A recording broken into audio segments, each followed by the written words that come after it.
Salut à tous, j'espère que vous allez bien. Alors une petite vidéo complètement improvisée qui ressemble pas du tout à ce que je fais d'habitude, hein, parce qu'il va pas y avoir de gags pourris. En tout cas, je l'aurais pas fait exprès, alors que d'habitude je le fais exprès.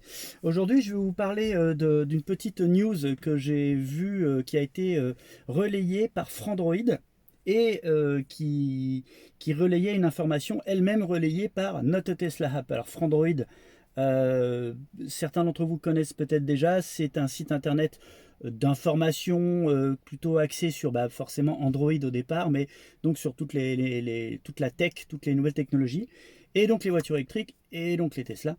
Et Not a Tesla App, c'est un site spécialisé qui répertorie toutes les mises à jour de l'application, de l'ordinateur de bord Tesla, et également les mises à jour de l'application Android ou OS iOS, pardon, d'Apple, sur les smartphones, et qui va également donner des infos sur les mises à jour à venir. Et donc, sur les informations à venir, on lit aujourd'hui qu'il y a une nouvelle mise à jour, la 2024.20, qui va bientôt arriver, avec une information qui va plaire à ceux qui ont été ulcérés comme moi par la mise à jour où on était désormais donc puni en cas de désactivation de l'autopilote par l'ordinateur de bord, pour mauvaise conduite, on va dire, hein, donc pour mauvais usage de l'autopilote.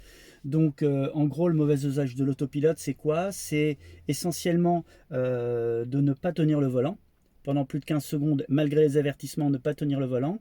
Il va désactiver l'autopilote et il va vous mettre une punition. Donc il va vous faire un avertissement. Et donc, au bout de 5 avertissements, vous êtes puni pendant 10 jours à peu près. Alors, je dis une semaine, normalement, tout le monde dit à peu près une semaine.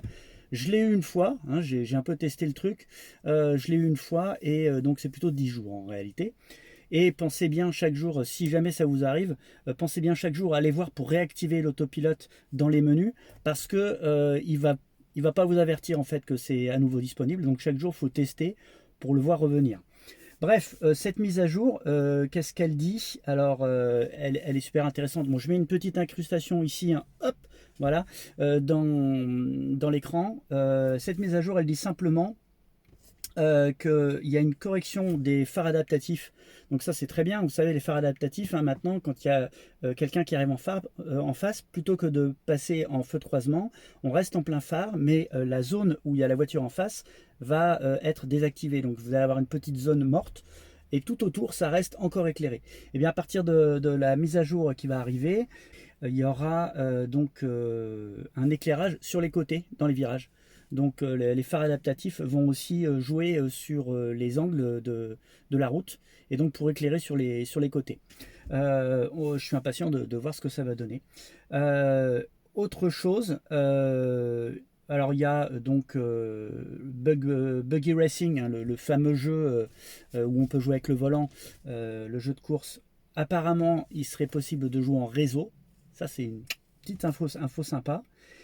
Et au niveau justement des suspensions de l'autopilote, alors comme je vous le disais, au bout de 5 suspensions, votre autopilote est désactivé pendant 10 jours. Ces 5 suspensions, même si elles ont lieu sur un an, jusqu'ici, au bout d'un an, si vous aviez 5 avertissements, vous étiez suspendu pendant 10 jours. Même si voilà, si c'est qu'une fois par mois ou une fois tous les 2 mois, eh ben, vous êtes quand même au bout de 5 avertissements. En gros, il n'y a pas de durée de temps. Désormais, avec la mise à jour, chaque semaine, vous récupérerez un point. Donc en fait, on arrive un petit peu au système des permis à points. Donc vous avez le droit à 5 points, donc 5 avertissements. Mais chaque semaine, sans avoir d'avertissement, vous récupérez un point bonus. Enfin, vous avez un avertissement de rab. Voilà, donc maintenant la question qui se posera, et il faudra voir ça, c'est est-ce qu'il y a un endroit où on peut répertorier, on peut savoir combien il nous reste d'avertissements, parce qu'au fil du temps on risque de s'y perdre dans les comptes. Voilà, alors après, bon, il y a d'autres mises à jour, mais celle-là, c'est celle du permis à points, un petit peu, de l'autopilote à points. Euh, Je trouve que c'est n'importe quoi. Mais bon, pourquoi pas, c'est toujours mieux en tout cas que d'avoir 5 avertissements sans durée de temps qui nous suspendent l'autopilote.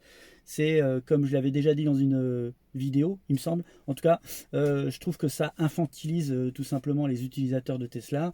Voilà, hein, si l'autopilote se désactive, bah ok, c'est parce qu'on n'a pas joué le jeu. Et puis bah, ça se réactive. D'ailleurs, le simple fait déjà qu'il se désactive et qu'on puisse pas le réactiver sans s'être arrêté, je trouve ça vraiment relou, quoi. Parce que il faut savoir qu'il y a des avertissements, c'est assez rare, hein, mais il peut arriver des avertissements qui sont liés à une erreur de l'autopilote. Et là, c'est un peu plus rageant parce qu'en gros, vous n'êtes pas fautif, mais vous êtes quand même puni. Voilà, donc j'espère que cette petite breaking news, alors c'est pas vraiment pas dans mes habitudes hein, de faire le breaking news, j'espère que cette petite info bah, vous plaira. N'hésitez pas à rajouter des commentaires, à vous abonner si vous n'êtes pas encore abonné, alors la caméra est là, à vous abonner, voilà. Et puis bah, je vous dis à très bientôt, il y a plein de vidéos qui arrivent, plein de vidéos, abonnez-vous, allez, ciao.